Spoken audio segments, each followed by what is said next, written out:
வளமுடன்.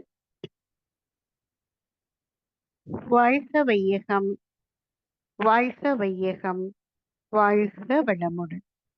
குரு வாழ்க, குருவே துணை. இந்த அரும்பிறவியில் முன் வினை அறுத்து எல்லையில்லா மெய்ப்பொருளை அடைவதற்கு வந்து உதவி குரு உயிரின் சேர்க்கை வணங்கி குரு திருவடியை வாழ்த்தி வாழ்வோம். வாழ்க வளமுடன். அனைவருக்கும் அன்பான காலை வணக்கங்கள். உலக சமுதாய சேவா சங்கம், நார்வே, டென்மார்க் இணைய வழி பொறுப்பாளர் அனைவருக்கும் எனது வணக்கங்களையும் வாழ்த்துக்களையும் நன்றிகளையும் தெரிவித்துக் கொள்கிறேன். மேலும் இணையத்தில் இணைந்துள்ள அனைத்து வேதாத்திரிய சகோதர சகோதரிகளுக்கும் என் அன்பை வாழ்க வளமுடன் என்ற வாழ்த்தாக தெரிவித்து மகிழ்கிறேன். ஆசான் அருள் தந்தை வேதாத்ரி மகர்ஷி அவர்களின் பேரறிவோடு நம் சிற்றறிவை இணைத்து கொண்டு அவ்வறிவை நம்மை வழிநடத்த சங்கல்பம் மேற்கொள்வோம். வாழ்க வளமுடன். இந்த நிகழ்வுல வரவேற்புக்குரிய அருட்கல்வி பகீரதி அம்மா அவர்களுக்கும் துரியதவத்தை ஆழமா நடத்தி கொடுத்த அருள்நிதி சுகந்தி அம்மா அவர்களுக்கும் நன்றி உரை வாழ்த்துறை வழங்க இருக்கும் அருள்நிதி நகுலேஷ் ஐயா அவர்களுக்கும் உலக நல வாழ்த்து பாட இருக்கும் அருள்நிதி நேசமலர் அம்மா அவர்களுக்கும் நன்றிகளை தெரிவித்துக் கொண்டு சிந்தனைக்குள் செல்வோம். வாழ்க வளமுடன். அம்மா சொன்ன மாதிரி சிந்தனை தலைப்பு விடாமுயற்சி. பொதுவா அரசியல், அறிவியல், ஆன்மீகம், பொருளாதாரத்துறை, மருத்துவத்துறை, விளையாட்டுத்துறை, கலைத்துறை என்ற பல துறைகள்லையும் சாதனை படைத்தவர்களை பற்றி படித்திருக்கிறோம். அந்த சாதனையை படைக்க அவர்கள் கொண்ட அயராத உழைப்பும் ஊக்கமும் விடாமுயற்சின்னு தான் காரணம். அதாவது ஊக்கம், உழைப்பு, விடாமுயற்சி தான் காரணம். அதுல விடாமுயற்சி என்பதை பற்றி தான் நம்ம சிந்திக்க இருக்கிறோம். முயற்சி அப்படின்னாலே முன்னேறுதல் அப்படின்னு அர்த்தம். விடாமுயற்சி அப்படின்னா எந்த துன்பம் வந்தாலும் எந்த தடை வந்தாலும் அதுக்காக தளர்ச்சி அடையாமல் தொடர்ந்து முயற்சித்து கொண்டே இருப்பதுதான். அதான் விடாமுயற்சி. இடைவிடாத முயற்சி தொடர்ந்து எடுத்துக்கொண்டே இருப்பதுதான் விடாமுயற்சி. இப்போ ஒவ்வொருவருக்கும் ஒவ்வொரு பருவத்திலையும் ஒரு குறிக்கோள், அதாவது லட்சியம் இருக்கும். பள்ளி பருவத்துல நல்ல மதிப்பெண் எடுக்கணும், எந்த துறையில பணி செய்ய விருப்பமோ அதற்குரிய கல்வியை கற்க வேண்டும், வேலையில திறம்பட உழைத்து மேல்நிலையை அடைய வேண்டும், குடும்ப வாழ்வில இனிமை காக்க வேண்டும், பொருளாதாரத்தை உயர்த்த வேண்டும், இப்போ நம்ம ஆன்மீகத்திலையும் வளர்ச்சி அடைய வேண்டும். இப்படி பல பல லட்சியங்கள், குறிக்கோள்கள் எல்லாருக்குமே இருக்கு. அதற்கு மன உறுதி வேணும், ஊக்கம் வேண்டும். வெற்றி கிடைக்கிற வரைக்கும் தளர்ச்சி, சோம்பலுக்கு இடம் கொடுக்காம, கவன சிதறல்களுக்கும் இடம் கொடுக்காம, நம்பிக்கையோடு எண்ணிய லட்சியத்தை அடைய தொடர்ந்து முயற்சி எடுத்துக்கொண்டே இருக்க வேண்டும். அதைத்தான் விடாமுயற்சின்னு சொன்னாங்க. முயற்சியால வெற்றி பெற்ற முயல் ஆமை கதை சிறு வயதுல படிச்சிருக்கிறோம், தெரியும். முயல் வேகமா ஓடும், ஆமை மெதுவாதான் நகரும். ஆனா போட்டியில எது வெற்றி பெற்றது என்றால் ஆமை தான். முயல் தோத்து போச்சு. ஏன்? முயல் ஆமையால் தோற்று போனது. அதாவது முயல் ஆமையால் தோற்று போனது அப்படின்னு ஒரு அர்த்தம் இருக்கு. இன்னொன்னு முயலாமையால், அதாவது முயற்சி செய்யாமையால் அப்படின்னு எடுத்துக்கலாம். முயல் நினைச்சது நாம தான் வேகமா ஓடுறோமே, கொஞ்ச நேரம் தூங்கிட்டு அப்புறமா வேகமா போய் அந்த இலக்கை அடைஞ்சிடலாமே அப்படின்னு சொல்லி கொஞ்சம் சோம்பலுக்கு இடம் கொடுத்து தூங்குச்சு.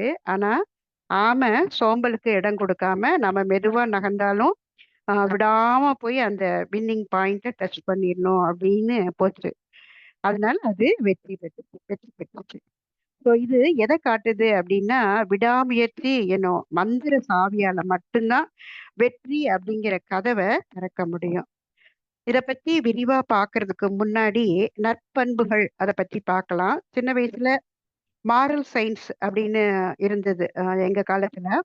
ஸோ அதுல இது மாதிரி பல பல நற்பண்புகளை பத்தி சொல்லி கொடுத்துருக்குறாங்க. அதை வாழ்க்கையில கடைபிடிக்கணும் அப்படின்னும் கற்று தந்திருக்காங்க. இப்ப நம்ம ஸ்கை யோகாவில் கூட 2ஆம் நிலை அகத்தாய்வுல நற்பண்புகள் அப்படின்னு சொல்லி ஒரு பாடம் வரும்.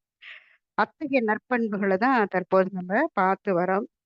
தற்பெருமையின்மை, கடும்பற்றின்மை, தன்னடக்கம் பார்த்தோம். அதனுடைய தொடர்ச்சியை தான் இன்னைக்கு விடாமுயற்சியை பார்க்குறோம். இப்ப நற்பண்பு அப்படின்னாக்கா நல்ல பண்பு. ஆஹ் வள்ளுவர் சொல்வார் இல்லையா, பண்புடையார் பற்றுண்டு உலகம் அப்படின்னு சொல்லுவாரு.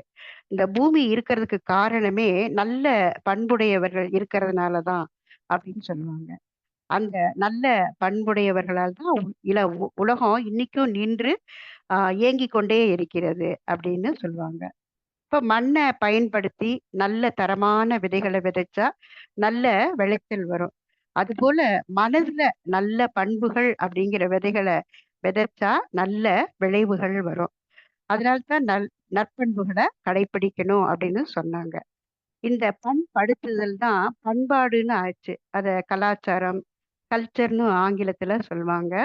பண்பாடு அப்படிங்கிற நல்ல தமிழை தந்தவர் நம்மளுடைய ரசிகமணி டிகேசி ஐயா அவர்கள் தான். இப்ப பண்பாடு அப்படிங்கிறதுல அப்படிங்கிறதுக்கு இசை அப்படின்னு ஒரு பொருள் உண்டு. இப்ப வீணை, வயலின் போன்ற கருவிகளை இசைக்கும் போது அதை யாரு இசைக்கிறாங்களோ அவங்களும் சரி, கேட்பவங்களுக்கும் சரி, ரெண்டு பேருக்குமே ஒரு அமைதி, ஆனந்தம், ஆன்ம லயம் ஏற்படும். அதே போல மனத இந்த மாதிரி நற்பண்புகள் மூலம் இசைவாக, அதாவது இதமாக வைத்து கொண்டா கூட அதே போல அமைதியும் ஆனந்தமும் ஆன்ம லயமும் நமக்கு ஏற்படும். சோ வள்ளுவர் சொல்லுவார் ஒரு குறள்ல, ஈதல் இசைப்பட வாழ்தல் அதுவன்றி ஊதியம் இல்லை உயிர்க்கு. இப்ப இந்த உயிர் உடலை எடுத்துட்டு வந்திருக்கு. எத்தனையோ அனுபவிக்குது. அந்த உயிருக்கு நம்ம ஏதாவது ஊதியம் கொடுக்கறோமான்னா இல்ல. எந்த மாதிரியான ஊதியத்தை கொடுக்கணும்னா, ஈதல் இசைப்பட வாழ்தல் தான் உயிருக்கு கொடுக்கக்கூடிய ஊதியம் அப்படின்னு சாமிஜி சொல்லுவாங்க. ஈதல்னா கொடுக்கறது, இசைப்பட வாழ்தல் அப்படின்னாக்க ஒத்தும் உதவியும் வாழ்தல் அப்படின்னு சுவாமிஜி பொருள் சொல்லுவாங்க. அப்படி ஒத்தும் உதவியும் வாழக்கூடிய ஆஹ் நம்ம வாழ்க்கையில கடைபிடிக்க வேண்டிய நற்பண்புகள்ல ஒன்றுதான் விடாமுயற்சி. தானும் நலமா வாழ்ந்து மற்றவர்களையும் உயர்த்த வல்ல ஒரு பண்பு தான் விடாமுயற்சி. இந்த முயற்சி எப்ப தொடங்குச்சு? ஒரு சில உயிரினம் எனப்படும் தாவர இனத்திலேயே தொடங்கிருச்சு. போட்ட விதை முளைவிட தொடங்கியதே அதனுடைய முயற்சியால் தான்.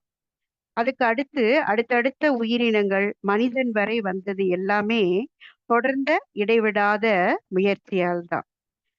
இந்த முயற்சியை தான் வள்ளுவர் ஆழ்வினை உடைமை அப்படின்னு ஒரு அதிகாரத்துல 10 குறள்ல சொல்லியிருப்பாங்க. ஸோ எந்த மாதிரியான முயற்சியை எடுத்தோம்? அதாவது தன் மூலத்தை தேடிய முயற்சி தான் நம்முடைய முயற்சி. அதாவது ஒரு சில உயிரினமா இருந்து இன்னைக்கு மனிதன் வரைக்கும் வந்தது. அதுதான் தன்மாற்றமாக இயல்பூக்கம் என்ற விடாமுயற்சியாக மலர்ந்தது. இறைநிலையே தான் தானே மாறி தன்மாற்றமாக இயல்பூக்கம் அப்படிங்கிற விடாமுயற்சியாக மலர்ந்தது. எப்படின்னு பார்க்கலாம். இப்ப போட்ட விதை பலவா பெருகி மரங்கள்லாம் வந்தது. அப்படி போட்ட விதையில முளைக்காத விதை காலத்தால முளைக்காம இருக்கும். அந்த விதை என்ன செய்யுது அப்படின்னாக்கா, அதை விதை உறக்கம்னு சொல்லுவாங்க. சும்மா இல்லை, அது விதை உறங்குது. அதாவது சும்மா இருக்கும்போது செயல் அங்க நடக்குது. என்ன செயல்னா, அடுத்த உயிரினமாக வர முயற்சி எடுத்துட்டே தான் இருக்குது அந்த விதை. அதனாலதான் அடுத்த உயிரினமாக புழுவா பூச்சியா வந்தது. இப்படி வந்த தொடர்ல நம்ம எறும்பை பார்த்திருக்கோம். மழை காலத்துல உணவை தேடி போக முடியாது. அதுக்காக மழை இல்லாத காலத்திலேயே முயற்சி செய்து உணவுகளை சேமித்து வைக்கிற பழக்கம் எறும்புகளுக்கு இருக்கிறது நம்ம பார்த்திருக்கிறோம். அதே மாதிரி தேனீக்கள் தேன் கூடு கட்டுறது, சிலந்தி வலை பின்றது, குருவிகள் கூடு கட்டுறது எல்லாமே அவருடைய முயற்சி தான். அவற்றுடைய முயற்சி தான் மனிதராகிய நமக்கும் முயற்சி எடுக்க வேண்டும் அப்படிங்கிறத காட்டக்கூடிய ஒரு உதாரணங்களா எடுத்துக்கலாம். இப்ப கொக்கு தெரியும், நீண்ட கால் இருக்கும், அதுக்கு வெண்மை நிறமா இருக்கும். எப்படி வந்துச்சு அப்படின்னு பார்த்தா, தனக்கான இரை வரும் வர தண்ணியில ரொம்ப நேரம் காத்து இருக்கணும். அதுக்காக தான் நீண்ட நேரம் காத்து இருக்கணும் அப்படிங்கறதுக்காக தான் அவற்றுக்கு நீண்ட கால்கள் வந்தது. அதே மாதிரி வெயில்ல இருந்து தன்னை தற்காத்து கொள்ளணும் அப்படிங்கிற எடுத்த முயற்சி தான் அதுக்கு வெண்மை நிறம் வந்தது. அதே மாதிரி ஒட்டகச்சிவிங்கி எடுத்தாலும் மரத்துல உயரமா இருக்கிற கனியை பறிக்கிறதுக்காக தான் அதுக்கு நீண்ட கழுத்து வந்தது. இப்படி ஒவ்வொரு உயிரினமும் தன் வாழ்நாள் முழுவதும் விடாமுயற்சி செய்து கொண்டே தான் இருக்கின்றன. இப்ப நம்ம மனித இனத்தையே எடுத்துக்குவோமே, தாயோடைய கருவறையில ஒவ்வொரு மாதமும் கரு எடுக்கும் முயற்சியால் தான் உள்ள உறுப்புகள் எல்லாம் பூர்த்தியாகி 10 மாதம் குழந்தையா வெளிய வரும். வந்ததுக்கு அப்புறமும் பார்த்தா, ஒவ்வொரு குழந்தையும் பார்த்தா, தவக்கும்போதும், தவழ்ந்து போகும்போதும் சரி, நிற்கும்போதும் சரி, எத்தன முறை நிற்க முயற்சி செய்து கீழ விழுந்து அடிபட்டாலும் தொடர்ந்து இடைவிடாம முயற்சித்து, முயற்சித்து நிற்க பழகுது. அதே மாரி நடக்க பழகும்போதும் அப்படிதான். ஒரு ஸ்டெப் எடுக்கும்போதே கீழ விழும். ஆனாலும் முயற்சிய கைவிடாம அடுத்தடுத்த ஸ்டெப் எடுத்து நடந்து கொண்டே இருக்கும். அதே போல மாடிப்படி ஏறி இறங்குறதுக்கும் முயற்சி எடுக்குது. அப்ப இந்த தொடர்ந்து முயற்சி செய்து கொண்டே இருக்கிறோம் குழந்தை பருவத்துல. முயற்சி, அத தொடர்ந்து பயிற்சி, அத தொடர்ச்சியா செய்றோம். முயற்சி, பயிற்சி, தொடர்ச்சி அதுதான் வளர்ச்சி. அப்ப அந்த வளர்ச்சிங்கிறது அப்பவே நமக்கு தொடங்கியிருக்கு. அதான் முயற்சி திருவினை ஆக்கும் அப்படிங்கிறது குழந்தைக்கு அப்ப தெரியாது. தெரியாட்டி கூட முயற்சித்துட்டே தான் இருக்கும். நாம குழந்தையா இருக்கும்போது கூட அப்படித்தானே செஞ்சோம். அதே மாரி நம்ம உடம்புல இருக்கிற உறுப்புகள் அமைந்த விதத்த பார்க்கலாம். இப்ப நமக்கு கண்கள், காதுகள், மூக்கு, வாய், கைகள், கால்கள் எல்லாமே உடம்போட முன்பக்கம் தான் இருக்கு. ஏன் அப்படின்னாக்க, முயற்சி எடுக்கணும் அப்படிங்கிறதுக்காக தான் உடலுடைய முன்பக்கம் அமைஞ்சது. கொஞ்சம் கற்பனை செஞ்சு பார்க்கலாமே! இந்த முகம், கை, கால் ஆ எல்லாமே உடலுடைய பின்பக்கம் அமைஞ்சிருந்தா எப்படி இருக்கும்? வினோதமாகவும் இருக்கும். கூடவே என்ன செய்ய முடியாது? வினை ஆற்றவும் முடியாது. செயல் செய்யவும் முடியாது. பின்பக்கம் இருந்தா எப்படி செயல் செய்ய முடியும்? அதனால தான் இறைநிலை வந்து நமக்கு ஆ முன்னேறி செல்ல வேண்டும், முயற்சி எடுக்க வேண்டும் அப்படிங்கிறதுக்காக தான் உடல்ல முன்பக்கமா இந்த முக்கியமான உறுப்புகளை எல்லாம் அமைத்திருக்கிறது. எல்லாமே எதற்காக அப்படின்னாக்க, தன்னை அறியணும் அப்படிங்கிற எடுத்த முயற்சியில தான் இந்த மாரி நமக்கு உறுப்புகள் எல்லாம் அமைந்தது. இப்படி ஒவ்வொரு உயிரினமும் ஒரு அடி முயற்சி எடுத்தா, இறைவன் என்ன பண்ணுவான்னா, 10 அடி அந்த முயற்சிக்கு முயற்சிக்கு வெற்றிக்கான வாய்ப்ப குடுத்துக்கிட்டே இருப்பான் அப்படின்னு சொல்லுவாங்க. அதான் என் சமூகம் உனக்கு முன் செல்கிறது அப்படின்னு கருத்துல எழுதி வச்சிருக்கிறதெல்லாம் நம்ம படிச்சிருப்போம். அப்போ முயற்சி எடுத்தா, அந்த முயற்சிக்கு இறை உதவும் அப்படிங்கிறது தான் வள்ளுவர், முயற்சி திருவினை ஆக்கும் அப்படின்னு சொல்லி வச்சாரு.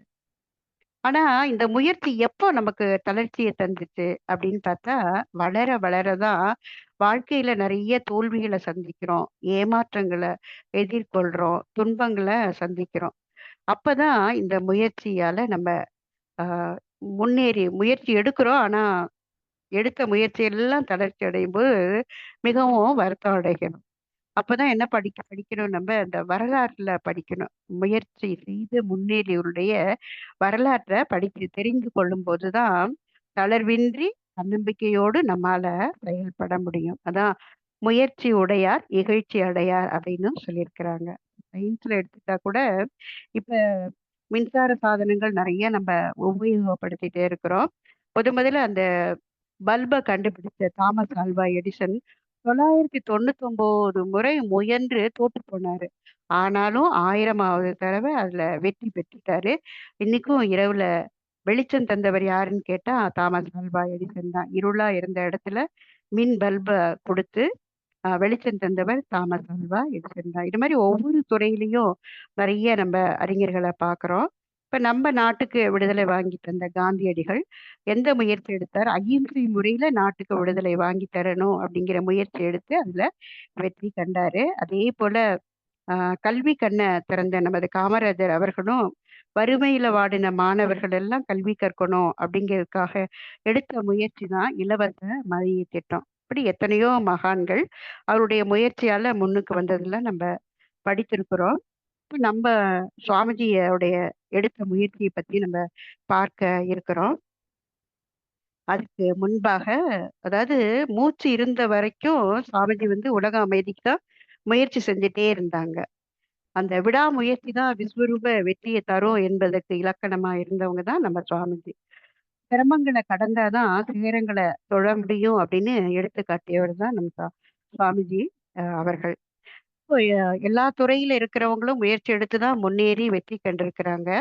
உதாரணத்துக்கு ஒரு விஞ்ஞானியையும் 2 விஞ்ஞானிகளையும் நமது அருள் தந்தை மெய்ஞானியையும் அவங்க எடுத்த முயற்சியும் பார்த்து நம்ம நிறைவு செய்ய இருக்கிறோம். இப்போ விஞ்ஞானியோ, மெய்ஞானியோ ஒரு முழு உண்மைய கண்டறியிற முயற்சியில ஒரு கட்டத்துல என்ன ஆறாங்க அப்படின்னாக்க, தன்னையே இழந்தவங்களா ஆயிர்றாங்க. அப்படி ஆகும்போது என்ன ஆகுதுன்னா, உண்மை அவங்களுக்குள்ள இறங்குது. அவங்களுடைய முயற்சிக்கு வெற்றி பெறுவதற்காக உண்மை அவங்களுக்குள்ள இறங்குது. இப்ப நமக்கு ஆர்க்கிமிடிஸ் தெரியும். குளியல் தொட்டியில குளிச்சிட்டு இருந்தாரு. அப்ப அவருக்கு ஒரு விடை கிடைச்சது. அவரு தேடிட்டு இருந்த வினாவுக்கு விடை கிடைச்சது. அதனால தான் யுரேகா, யுரேகான்னு சொல்லி தொட்டியில இருந்து வெளியில ஆடை இல்லாம தான் குளிச்சாரு. அந்த பிரக்ஞையே இல்லாம அவரு க விடை தெரிஞ்சு தான் அந்த சந்தோஷத்துல போனாரு அப்படின்னு சொல்லுவாங்க. இன்னும் நமக்கு தெரியும் மேடம் கியூரி அம்மையாருடைய வாழ்க்கையில நடந்தது. ஸோ அவருடைய விஞ்ஞான ஆய்வுல விடை காண முடியாத பல கேள்வி அவர்ட்ட இருந்தது. ஸோ அல்லும் பகலும் அத பத்தி யோசிச்சு யோசிச்சு அவருக்கு விடையே கிடைக்கல. ஸோ என்ன பண்ணாங்க, அவங்க கேள்வியில ஒரு பேப்பர்ல எழுதிட்டு நம்ம அறியாமலே தூங்கிட்டாங்க. மறுநாள் காலையில எந்திரிச்சு கண் விழிச்சு பார்க்குறாங்க. அவர் எழுதி வச்ச கேள்விக்கெல்லாம் விடை வந்து அதிலேயே இருந்தது. "என்னடா யாராவது வந்து போனாங்களா ராத்திரி?" அப்படின்னு சொல்லி பார்க்குறாங்க. கதவு உள்ள தாழ்பால் போட்டு பூட்டப்பட்டு தான் இருந்தது. எப்படி இது கிடைச்சது அப்படின்னு யோசிச்சு அவங்க திகைத்திருக்கிறபோது, மீண்டும் அந்த தாள உத்து பார்க்குறாங்க. விடைகள் யாவும் யாரோட கையெழுத்துல இருந்தது அப்படின்னாங்க, அவங்களுடைய கையெழுத்துல தான் இருந்தது. அப்பதான் ஒரு உண்மை அவங்களுக்கு புலப்பட்டது. நம்ம முயற்சி எடுத்து எடுத்து ஒரு நிலையில அத பூரணமா தன்னை இழக்கும்போது, அதாவது இறைவன்ட்ட முழுசா ஒப்படைச்சிடுறாங்க. என்னால இதுக்கு மேல முடியல அப்படின்னு முயற்சிய தளர்த்திக்கும்போது எல்லா கேள்விகளுக்கும் விடை எங்க இருக்கு? எல்லார்கிட்டயும் இருக்கு. பிரபஞ்சத்திலயும் இருக்கு. அது அவங்க கிட்ட வந்து இறங்கி இருக்கு அப்படிங்கிறத அவங்க தெரிஞ்சுட்டாங்க. இப்ப நம்ம தவத்திலயுமே பார்த்தா நம்ம ஆழமா போகும்போது நெறைய பிரச்சனைகளுக்கு விடை வரத நம்ம அனுபவத்திலயும் பார்த்திருக்கிறோம். இப்ப நம்ம சுவாமிஜிய எடுத்துட்டா கூட, பொருளாதாரத்துல சுவாமிஜி எந்த அளவுக்கு முன்னேறுவதற்கு அவங்க வாழ்க்கையில முயற்சி எடுத்தாங்கங்கிறத படிச்சிருக்கிறோம் வாழ்க்கை விளக்கத்துல. ராயல் ரேஸ் கிளப்ல போஸ்டல் ஆடிட்ல வேலை பார்த்தாங்க. கடைநிலை ஊழியரா ரூ. 23 சம்பளத்துக்கு தான் வேலை பார்த்தாங்க. இன்னும் உயர்த்தணும் பொருளாதாரத்த அப்படிங்கும்போது தான் அந்த வேலைய பார்த்துட்டே காலையில தறி நெசவு. காலையில 6லேருந்து 9 மணி வரைக்கும் செய்வாங்க. அப்புறம் 9 மணிக்கு மேல அலுவலகம். திரும்ப மாலையில அலுவலகம் விட்டு வந்து 6:30லேருந்து 8 மணி வரைக்கும் தறி நெசவு. அப்புறம் திண்ணை பள்ளிக்கூடத்துல ஆசிரியரா, அப்புறம் பல்பொடி, சிகாமணி நாயுருவி பல்பொடி அப்படிங்கிற பல்பொடி அந்த காலத்துல கேள்விப்பட்டிருக்கிறோம். அதே மாரி தாம்பூல மாத்திரைலாம் செஞ்சு வித்தாங்க. பால் வியாபாரம் பண்ணுனாங்க. கழிவுத் தாள்கள கொண்டு ஃபைல்கள் செய்து அதையும் விற்பனை செஞ்சாங்க. லுங்கி விற்பனை. இப்படி பல பொருளாதாரத்துல முன்னேறணுங்கிறதுக்காக எவ்வளவு முயற்சி எடுத்து ஓரளவுக்கு ஓரளவுக்கு இல்ல நிறையவே பொருள் துறையில முன்னேற்றம் அடைஞ்சாங்க. அதே மாதிரி ஆன்மீக துறையிலயும் ஆ அவங்க அடைந்த முன்னேற்றமும் நமக்கு தெரியும். சின்ன வயதில இருந்தே அவங்களுக்குள்ள எடுத்த கேள்விகள், அதற்கான எடுத்த முயற்சிகள். அதாவது இன்ப துன்பம்னா என்ன? நாம யாரு? உயிர்னா என்ன? உயிர் வந்து உடல்ல எந்த வகையில தொடர்பு கொண்டு இயங்குது? கடவுள்னா யாரு? பிரபஞ்சத்தை ஏன் அவர் படைச்சாரு? ஏழ்மை ஏன்? எப்படி உண்டாகுது? இதெல்லாம் ஒழிக்க முடியுமா? அப்படின்னு நெறைய கேள்வி. அதுக்கான முயற்சி எடுக்கிறாரு. இளம் வயதுல ரொம்ப ஏக்கமாவும், ஏமாற்றமாவும் தான் சுவாமிஜிக்கு இருந்தது. 18 வயசுல அவருக்கு வைத்திய பூபதி கிருஷ்ணராவ் கிடைச்சாங்க. 12 ஆண்டுகள் அவரோட நெருங்கிய தொடர்புல தான் ஆயுர்வேத, சித்த மருத்துவம் எல்லாம் கத்துக்கிட்டாங்க. குண்டலினி யோக பயிற்சியும் தெரிஞ்சுக்கிட்டாங்க. 34 வயதுல பரஞ்சோதி மகான்ட்ட தீட்சை பெற்றாங்க. குண்டலினி தீட்சை. ஆ சுவாமிஜியே சொல்றாங்க, வண்டல் ம தீட்சை பெற்ற பிறகு மிகுந்த முயற்சியோடு தவம் பயின்றேன்னு சொல்லுவாங்க. இரவு பகலா அறிவ பத்தி, உயிர பத்தி, உடல பத்தி, கடவுள பத்தி, சமுதாயத்த பத்தி ஆராய்ந்தாங்க. ஸோ அந்த ஆராய்ச்சியில, அந்த தெளிவுல தான் நெறைய இத மற்றவர்களும் தெரிந்து கொள்ளணும் அப்படிங்கிற முயற்சியில அவங்க ஏற்படுத்தியது தான் நம்மளுடைய உலக சமுதாய சேவா சங்கம். வெள்ளத்தனைய மலர் நீட்ட மாந்தர்தம் உள்ளத்தனையது உயர்வுன்னு சொல்லுவாங்க இல்லைங்களா? ஸோ அந்த உள்ளத்துல அந்த உயர்ந்த சிந்தனை, அதுக்காக அந்த உழைத்த உழைப்பு, எடுத்த விடாமுயற்சி தான் நம்ம ஸ்கை யோகா பயிற்சியா நமக்கு கிடைச்சிருக்கு. அதான் மெய் வருத்த கூலி தரும்ன்னு சொல்லி வள்ளுவருடைய ஒரு குறள்ல வரும். அவரு அந்த தன்னுடைய உடல வருத்தி செய்தது தான் இன்னைக்கு அ உலக அமைதியா நமக்கு கிடைச்சிருக்கு. உலக அமைதி பாதையில வழி நடத்துறதுக்கு தான் அ ஆக்கத்துறையில நம்ம அறிவு பண்படுகிறது. ஊக்கத்துடனே உழைக்க வைக்கிறது.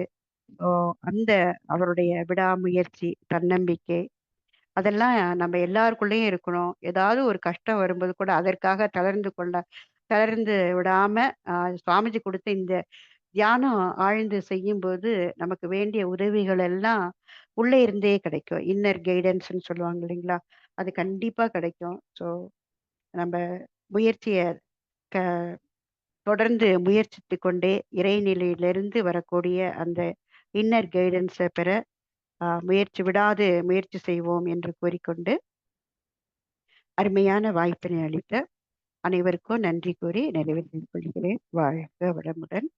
வையமெல்லாம் வாழட்டும். வாழ்க்கை வளம் காத்தினிதாய் வளரட்டும் மெய்யறிவு. வாழ்க்கை இன்பம் துய்த்தலிலே உய்ய மெய்ப்பொருள் நாட்டம் உலகெங்கும் மக்களிடம் ஓங்குக மேல் ஓங்குக நம் உள்ளமெல்லாம் ஒன்றுபட.